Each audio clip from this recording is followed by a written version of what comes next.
Rain in Barangay Maligaya, in the tropical hills of Barangay Maligaya, where tin rooftops echoed with rooster calls, and the children played barefoot in the mud after every downpour, lived a 14-year-old boy named Paulo. Paulo was sharp, charming, and full of ideas.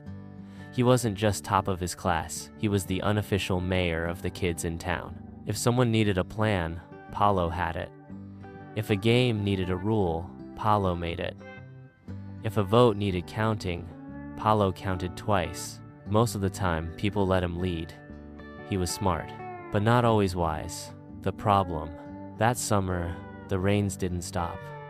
1 week, 2 weeks, then nearly a month of soaking skies. The river swelled, footpaths turned to slippery clay. Chickens huddled in corners. Mangoes fell green from the trees. The people of Barangay Maligaya, most of whom farmed or sold food, began to worry. The school was flooded. The sari-sari store roof leaked. The basketball court, their pride and joy, sat under 2 feet of muddy water. Still, Paulo had a plan. "We'll build a bamboo bridge," he declared. "Across the water, up over the low road. Everyone can get across." The kids cheered.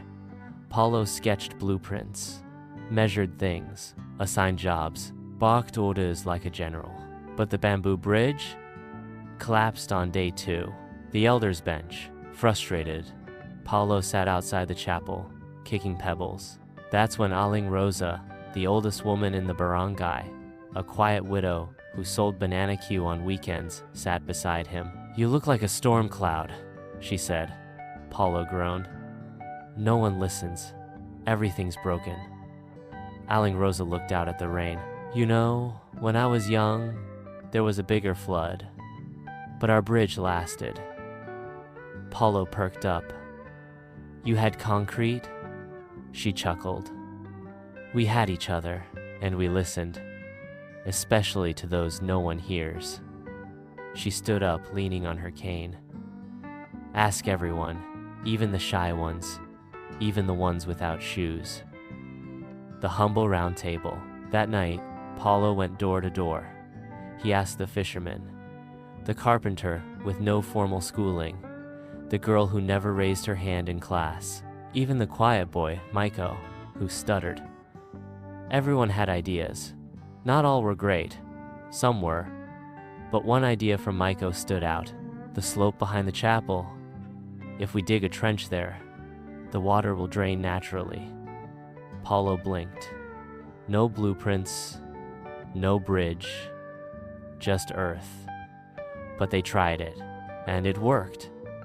By the next week, water began to recede. Gardens dried. People could walk to the store again. The basketball court emerged like a memory, the lesson.